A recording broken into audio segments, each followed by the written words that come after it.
सबका स्वागत है। तो हम चचनामा के दूसरे पार्ट पे पहुंच चुके हैं और मैं रीडिंग करना शुरू करूंगी। सिंध और हिंद की विजय। सेलच के पुत्र चच और चच के पुत्र राजा दाहिर की कहानी और उनकी मोहम्मद बिन कासिम के हाथों मृत्यु। यानी कि इस पार्ट में जो है वो अ, चच और उनके पुत्र राजा दाहिरा उनकी थोड़ी सी समरी मतलब उनकी स्टोरी जो है वो समरी दी जाएगी। और मैं आप लोगों को फिर से बोलना चाहती हूँ डिस्क्लेमर कि ये एक अरबिक पॉइंट ऑफ व्यू से या इस्लामिक पॉइंट ऑफ व्यू से जो है ये किताब लिखी गई है। तो इसका हो सकता है कि इसमें कुछ चीजें ऐसी हो जो कि हिस्टोरिकली इधर उधर हो सकती हैं। ठीक है। तो आलोर शहर सिंध और हिंद की राजधानी था। आलोर शहर सिंध के सक्कर के इलाके में पड़ता है। यह शहर आलीशान राजकीय इमारतों और तरह तरह के खूबसूरत बंगलों, उद्यानों, झरनों, घास के मैदानों और हरे भरे वृक्षों से अच्छा आच्छादित एक मनोरम नगरी है। यह सिंधु नदी मेहरान के किनारे स्थित था। इस खूबसूरत नगर में एक हिंदू राजा राज्य करता था जिसका नाम साहिरस था, जिसके पिता का नाम साहसी राय था। इस राजा के पास अ- अंकुत अंकूत संपत्ति थी, काफी कुछ खजाना तो कथित तौर पर भूमि में गड़ा हुआ था। उसके न्याय की चर्चा दूर दूर तक थी। उसकी उदारता और शौर्य की ख्याति पूरे भारत में फैली थी। उसके राज्य की सीमाएं पूर्व में कश्मीर तक तो पश्चिम में मकरान तक थी। दक्षिण में सिंधु सागर तक और उत्तर में कुदरत और कीकानन के पर्वतों तक थी। उसने 4 राज्यपालों को अपने साम्राज्य के विभिन्न क्षेत्रों के तैनात किया था। इन सभी प्रांतों की अपनी अपनी प्रांतीय राजधानियां थीं। चारों में से एक राजपाल ब्राह्मणाबाद मंसूरा में नियुक्त किया गया। इस राज्यपाल के पास निम्नलिखित कोट दुर्ग थे: नेरुन, देवल, लोहाना, लखा, समा। उपरोक्त क्षेत्रों में बहने वाली नदियों का नियंत्रण भी इसी राज्यपाल अथवा मलिक के पास था। यहाँ पे आपको बेसिकली जो स्ट्रक्चर था उस समय का और किस तरह से जो है वो शासन किया जा रहा था उसके बारे में बताया गया है। एक दूसरा राज्यपाल सिविस्तान में नियुक्त किया गया जो पश्चिम में स्थित प्रांतीय राजधानी थी। शिविस्तान की पहचान आज के बलूचिस्तान के सीबी शहर से की जाती है। इसमें निम्नलिखित नगरकोट शामिल थे: लधिया, चिनगान, रोजहन का पहाड़ी क्षेत्र जिसकी सीमा मकरान तक थी। तीसरा राज्यपाल स्कंद नामक प्रांतीय राजधानी में नियुक्त किया गया। इस प्रांत के अंतर्गत निम्नलिखित क्षेत्र थे: बाहिया, सत, सतवरा, जंझोर और धनोद के कुछ क्षेत्र। चौथे राज्यपाल की नियुक्ति मुल्तान में हुई। इस प्रांत में निम्न क्षेत्र सम्मिलित थे: सिक्का, करंड, इंस्तार, किह जिसकी सीमा कश्मीर तक थी। स्वयं राजा का मुख्य गढ़ अलोर या आरोर था। उसके सीधे प्रशासन में कुर्दान, किकान, बारामास थे। हर एक राज्यपाल को समय समय पर राज्य में राजधानी में बुलाया जाता था जिससे उनके द्वारा संचालित सेना आयुध घुड़सवारों की जांच की जा सके। राज्यपालों को निर्देश थे कि वे अपने प्रांत के लोगों के हित के अनुसार काम करें, राजकीय इमारतों की समय समय पर मरम्मत करते रहे। राजा के द्वारा उनके प्रांत में नियुक्त किए गए पदाधिकारियों का भी ध्यान रखें। उनके पूरे शासन में एक भी ऐसा राज्यपाल ना था जिसने राजा के द्वारा प्रस्तावित निर्देशों के विरुद्ध आवाज उठाई हो या राजा के द्वारा दी गई प्रांत की सीमा को लांघने की कोशिश की हो। लेकिन दुर्भाग्य से निम्रुज के राजा ने सिंध के राजा सहिरस पर आक्रमण किया और किरमान में घुस आया। जब सहिरस ने को इसकी सूचना मिली तो उन्होंने स्वयं राओरी दुर्ग में अपनी मुख्य सेना के साथ शत्रु के शत्रु से संघर्ष करने के लिए किरमान की ओर कूच किया। जल्द ही राजा साइरस निम्रुज के राजा की सेना के सामने थे। युद्ध प्रारंभ हो गया। दोनों ओर से अनेकों वीर योद्धा खेत रहे। निम्रुज के राजा और सिपाही पारसी थे। उन्होंने अपने देवता को याद किया और अपनी बची कुची शक्ति के साथ सहरस की सेना पर टूट पड़े। इससे राय सहरस की सेना का हौसला टूट गया। वे भागने लगे, परंतु वीर सहरस आखिरी दम तक अपने चंद विश्वासी साथियों की मदद से लड़ता रहा और वीर गति को प्राप्त हुआ। इस युद्ध के उपरांत निम्रुज का शासन अपने वतन लौट गया, परंतु इसके परिणाम स्वरूप सिंध में राय सहरस के स्थान पर उनका अनुभवनीय पुत्र राय साहसी सिंहासन नारूढ़ हुआ। यानी कि अब उनका बेटा जो है वो राय साहसी जो है वो बैठ गया। नवीन राजा ने पहले के चारों राज्यपाल को उनके पदों पर बने रहने की पुष्टि की। उन्होंने आज्ञाकारिता की शपथ ली और अपनी संपत्ति और क्षेत्र पर राजा साहसी का भी अधिकार माना। इन सभी सांपतों में से किसी ने भी राजा के प्रति किसी भी प्रकार का विद्रोह का भाव नहीं रखा। अपने रौब और उदार नीतियों के चलते राय साहसी ने संपूर्ण राज्य को अनुशासन में रखा। राजा की प्रजा और देश के मूल निवासियों के सम्मान और सुख का जीवन जिया। इस राजा का एक महामंत्री था जिसका नाम राम था। राम को इस सुशासन के सारे ढंग भली भांति मालूम थे। राम का प्रशासनिक नियंत्रण सराहनीय था। उसके विरोध में या प्रतिस्पर्धा में कोई न था। राज्य का मंत्रिमंडल पूरी तौर पर उसका ताबेदार था, उसकी सूझबूझ का कायल था। राय साहसी भी राम की योग्यता का सम्मान करते थे और उसने कभी भी उनकी सलाह को निरस्त नहीं किया। सलेज के पुत्र जज का आना और महामंत्री राम की स्तुति करना। एक दिन जब महामंत्री राम अपने कार्यस्थान पर आए तो एक ब्राह्मण उनकी प्रतीक्षा में था।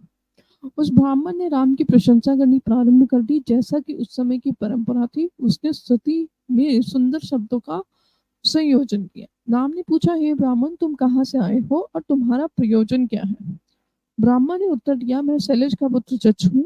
मेरे पिता और भाई जदम्ब एक ग्रामीण मंदिर में रहते हैं जो आलोर के पास है। हम लोग सदैव राजा साहसी और मंत्री राम के उज्जवल भविष्य के लिए मंगल कामना करते हैं।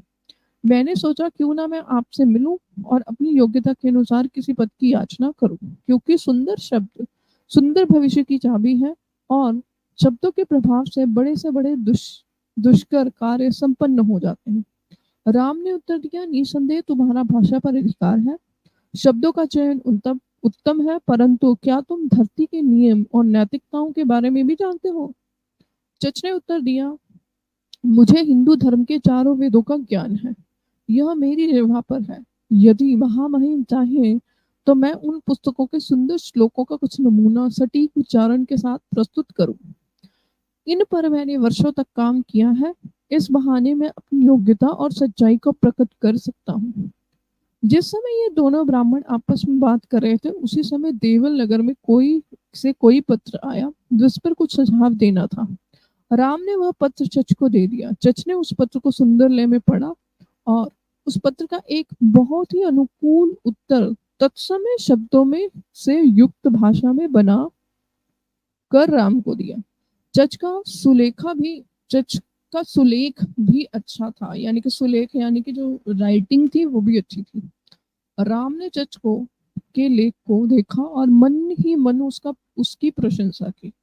उसने चच की हाजिर जवाबी और चतुराई की प्रशंसा की। राम ने चच को मूल्यवान उपहार दिए और कहा, मेरे पास काम का बोझ अधिक है। मैं मंत्री तो हूँ ही, साथ में मैं राजा का सचिव भी हूँ। इससे मेरे कार्यों में संपादन में विलंब हो जाता है। इसीलिए तुम मेरे अधीन एक सहायक के रूप में कार्य कर सकते हो। चच को तो मुंह मांगी मुराद मिल गई। जल्द ही वह पत्राचार विभाग में एक महत्वपूर्ण पदाधिकारी बन गया। पत्राचार यानी कि जो लेखा जोखा करने वाले होते हैं, वो वाले डिपार्टमेंट में चच जो है वो एक पार्ट बन गए।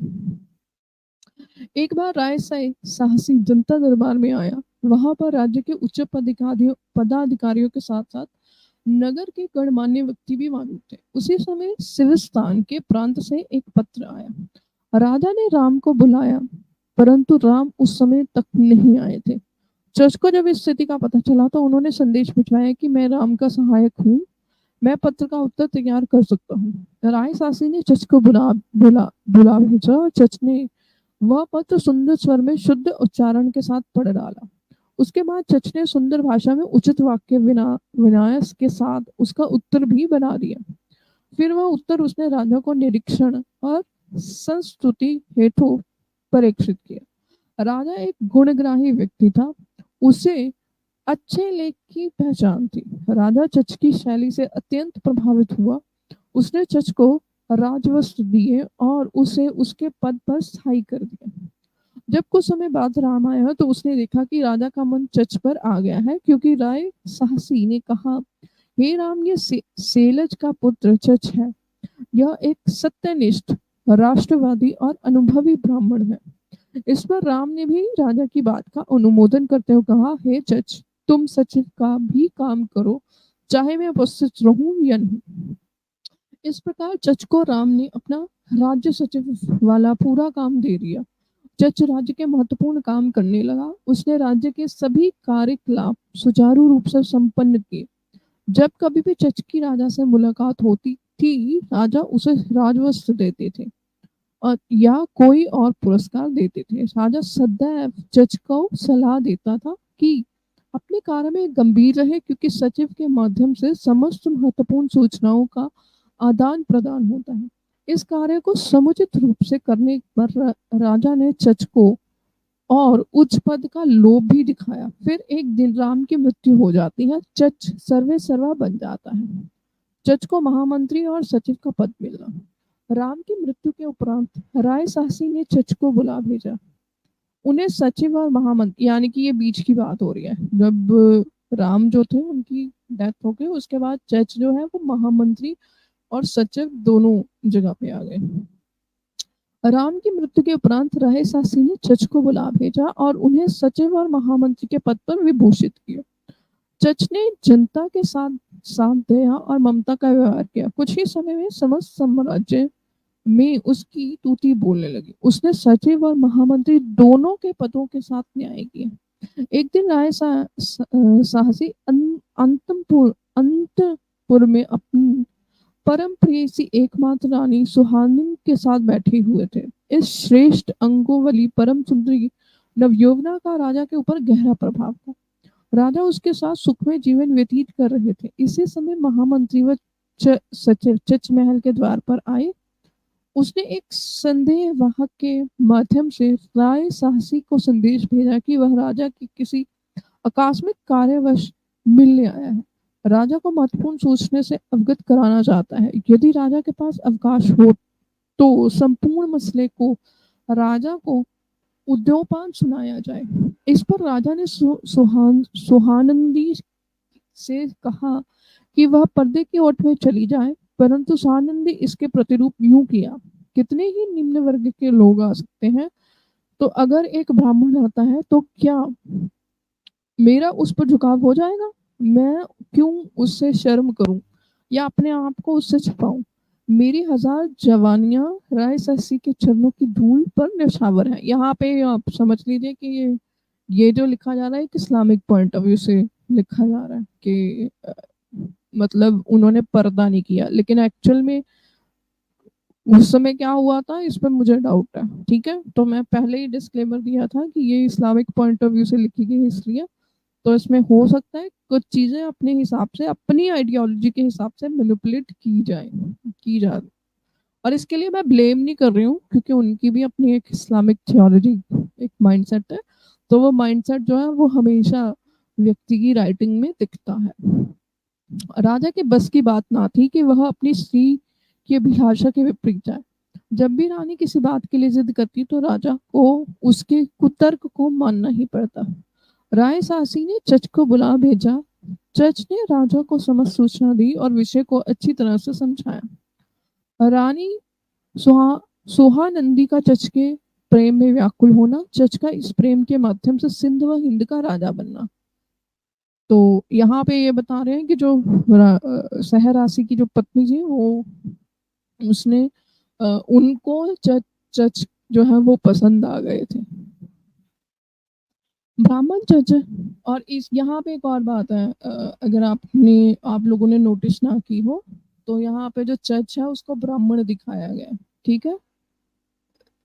तो इसको आप उस तरह से समझिए कि जो चच है उसको ब्राह्मण दिखाया गया और दिखाया गया कि चच जो है वो बहुत स्मार्ट है, ओवर स्मार्ट दिखाया गया। तो इसको उस पॉइंट ऑफ व्यू से भी देखिए, क्योंकि ब्राह्मण जो है वो हमेशा इस्लामिक पॉइंट ऑफ व्यू से अगर आप देखें, लेफ्टिस्ट वामपंथी सूडो लिबरल्स जो है वो हमेशा ब्राह्मण्स को ही टारगेट करते हैं, और इसमें इस किताब में भी यही करने की कोशिश की गई है। मैं ये नहीं कह रही हूँ कि इसमें बिल्कुल भी सच्चाई नहीं हो सकती, लेकिन मैं आपको समझाने की कोशिश कर रही हूँ एक्चुअल में क्या हुआ था वो। क्योंकि मैंने सिंध की हिस्ट्री नहीं पढ़ी है तो मैं उस पर कमेंट नहीं कर सकती, लेकिन यहाँ पे मैं अपना डाउट जो है वो आपके सामने रख रही हूँ कि एक तरह से ब्राह्मण कहकर उसको जो है वो एक तरह से मतलब नॉट डायरेक्टली इनडायरेक्ट वे से कुछ संदेश देने की कोशिश की जा रही है। ब्राह्मण चर्च अपने पूर्ण यौवन में था, उसका मुखमंडल, और यहाँ पे एक तरह से जस्टिफाई भी करने की कोशिश की जाएगी कि जो इस्लामिक इन्वेजन हुई वो इसलिए जस्टिफाइड है। तो इसलिए इस चीज को जो है हमें ध्यान से देखना चाहिए कि लिखा क्या जा रहा है और किस माइंडसेट से लिखा जा रहा है। ब्राह्मण चर्च अपने पूर्ण यौवन में था, उसका मुखमंडल सदाचार की आभा से अलौकिक था, वर्ण गौर था, कद लंबा था, उसका शरीर सोष्टम उत्तम था, अंग प्रत्यंग सुगठित है, वो वासना रही किशोर अवस्था के सुंदर फल के रूप में युवावस्था में प्रकट होते हैं। उनके गाल गुलाब की तरह सुर्ख थे। रानी सोहनांदी ने जब इस अलौकिक आभा से शोभित इस नौजवान को देखा तो वह देखती रह गई। समस्त संयम शील लज्जा तो एक विवाहित स्त्री का आभूषण है, एक पल में विलुप्त हो गए। यौन पिपासा के ग्रस्त सुहानंदी चच को अपना हृदय व आत्मा अर्पित कर बैठी। रानी इस उस मुखमंडल से प्रस्फुटित होने वाली ऊर्जा से चमत्कृत हो चुके। चच के कायिक सौंदर्य से, उसके स्पर्श से, उसके वश विनाश से रानी का रोम रोम श्रृंगार रस में अवलंबित हो उठा। फिर चच की लेखन शैली संवाद करने की अदा सुलेख ने सोने पर सुहागे का काम किया। चच की तेजस्वी मूर्ति रानी के अंत स्तंभ के सजल मेघों की तरह छा गई। संयोगवश राजा के कोई पुत्र ना था। रानी ने अपनी गुप्तचर परिचारिका के माध्यम से चच को एक कुपस्थित संदेश भेजा। हे चच, तुम्हारी तीर जैसी पलकों ने मेरे हृदय रूपी लक्ष्य को भेद कर घायल कर दिया। तुम्हारा वियोग की जंजूर मेरी ग्रीवा को कसती जा रही है। अतएव क्या तुम अपनी औषधि शाला से संयोग रूपी औषधि लाकर मेरी व्याधि का उपचार कर सकते हो, या अपने हाथों से स्पर्श से मेरी ग्रीवा में जो वेदन की जंजीर है उसे हटा सकते हो। मेरी ग्रीवा एवं कर्णों का प्रेम में कंठार बाली बन जाओ। यदि तुमने मेरी प्रार्थना को स्वीकार नहीं किया तो मैं प्राणतः कर लूंगी। यदि तुमसे हो सके तो मेरे हृदय को प्रसन्न कर दो और विरह की बेड़ियों से मुझे मुक्त कर दो। परंतु अगर तुमने मुझे मुंह तुम तुमने मुझसे मुंह मोड़ा तो मैं चीख पड़ूंगी और कहूंगी कि तुमने मेरे साथ विश्वासघात किया है। जब बूढ़ी परिचारिका ने चच को यह संदेश दिया तो चच ने अपने उदान संस्कार वश एक स्वाभाविक घृणा से इस पत्र को देखा।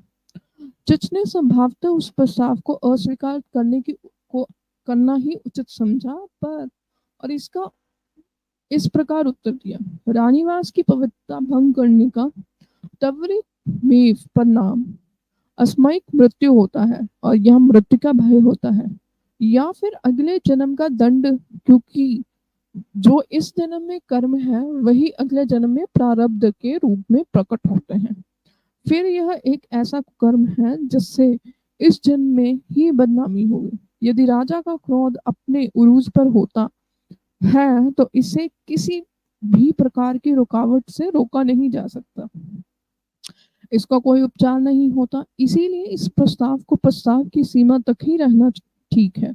हम लोग ब्राह्मण हैं, मेरे पिता और भाई तो सन्यासी हैं और वे सब कुछ छोड़कर ईश्वर की आराधना में तल्लीन हैं। मैं इस प्रकार राजा का विश्वासघाती नहीं बन सकता। मैं राजा की सेवा में हूँ और मुझे आशा और भय में सामंजस्य बना कर रहना पड़ेगा। इस तरह की बातें बुद्धिमान मनुष्यों ने सदैव अस्वीकारित की हैं। समझदार व्यक्ति को 4 चीजों में विश्वास नहीं करना चाहिए: राजा, अग्नि, वायु, जल। मैं इस पाप को अपने सर नहीं ले सकता। आप कभी मेरे माध्यम से अपना यह अभीष्ट हासिल नहीं कर सकते। जब यह संदेश रानी के पास लाया गया तो वह भीतर और बाहर से एकदम सर्द हो गई। उसने खामोशी के साथ प्रत्युत्तर दिया, अगर तुम मेरे साथ समीप से सकुचा रहे हो तो इतना तो करो कि अपनी सुंदर मुखड़ा रोज मुझे दिखाया करो, हर मौसम में, जिससे कि तुम्हारे सौंदर्य का विचार मेरे दिलो दिमाग में एकदम ताजा रहे और मैं अपने आप को इस ख्याल से खुश रख सकूं कि कभी न कभी मेरा और तुम्हारा संयोग होगा। मैं खुश रहूंगी अगर मैं तुम्हें साल दर साल देखती रहूं या मैं तुम्हारे सिर्फ एक रात ही कल्पनाओं में देख पाऊं अपने पूरे जीवन में। ऐ मेरे प्रिय पुरुष, मैं तुमसे कभी क्रोधित नहीं हो सकती। मैं तुम्हारे संग संयोग की रात्रि की प्रतीक्षित हूँ। जब नयनों से भावों का आदान प्रदान प्रारंभ हुआ तब हृदय में रोक लगा पाना संभव नहीं हो पाया। राय साहसी का को इसका बिल्कुल भी गुमान न था। कुछ राज दरबारी अवश्य थे जिनकी नजरों में कुछ देखते थे, परंतु प्रमाण न होने के कारण शांत थे। आखिरकार कुछ लोगों ने हिम्मत करके राजा को यह बात बताई, लेकिन राजा ने इस पर कान नहीं लिया और कहा कि उन्हें अंतपुर में ऐसी घटनाएं नहीं घट सकती और सचिव चच इतना कृतज्ञ नहीं हो सकता कि ऐसी घृणित कार्य करे। इस तरह समय के साथ संपूर्ण साम्राज्य चच के नियंत्रण में आ गया। उसने जो कुछ भी किया वह राजा ने अनुमोदित ही किया। राजा स्वयं कोई भी आदेश उसके मशवरे के बिना पारित नहीं करते थे। इस प्रकार से चच के द्वारा निरस्त हर आदेश का, चाहे वह नकारात्मक हो अथवा सकारात्मक हो, पालन हर किसी के लिए अनिवार्य होगा। तो यहाँ पे जो है हम खत्म करते हैं। और जो भी लोग इस ये जो स्टोरी इसमें चचनामे में लिखी हुई है इसका काउंटर है उनके पास, तो प्लीज कमेंट सेक्शन में जो है वो रेफरेंस के साथ कमेंट कर दे, ठीक है? क्योंकि ये Islamic victory point of view से किताब लिखी गई है, तो ऑब्वियस सी बात है कि उससे पहले इस्लामिक इन्वेजन से पहले जो वहाँ पे एक तरह से कहे पावर थी, उसको क्रिटिसाइज करना जो है वो, ताकि जस्टिफाई किया जा सके इस्लामिक इन्वेजन को, वो पॉसिबल है। तो मैंने जैसे पहले ही कहा है, क्योंकि ये कॉन्क्वेस्ट के हिसाब से एक इस्लामिक कॉन्करर के पॉइंट ऑफ व्यू से लिखी गई है, और दूसरा ये जो लिखने वाले हैं इन्होंने भी एक अरेबिक पॉइंट ऑफ व्यू से किताब को लिखा है। अरेबिक पॉइंट ऑफ व्यू से कुछ उनको टेक्स्ट मिला जिसको उन्होंने ट्रांसलेट किया पर्शियन में, तो इसलिए ये डाउटफुल है। और मैं आप लोगों से रिक्वेस्ट करूंगी कि अगर किसी के पास इस चर्च की जो स्टोरी यहाँ पे मेंशन की गई है इसका आपके पास काउंटर है, तो प्लीज कमेंट सेक्शन में फ्री होकर इसका काउंटर कीजिए। तब तक जो है वो नेक्स्ट टाइम मैं आऊंगी। मैं ज्यादा लंबी नहीं कर रही हूँ वीडियोस को, कि उतनी लंबी वीडियोस लोग देखते नहीं है और फिर लोग कहते हैं कि इतना लंबा बैठा नहीं जाता, मतलब सुना नहीं जाता, क्योंकि रीडिंग वाली वीडियो है, कोई मिर्च मसाले वाली तो है नहीं। नॉलेजेबल वीडियो है तो नॉलेजेबल वीडियो छोटी रहे तो ज्यादा बेस्ट है। तो इसी के साथ जो है वो आज की स्ट्रीम जो है वो खत्म करती हूँ। Thank you so much. जय हिंद, हर हर महादेव।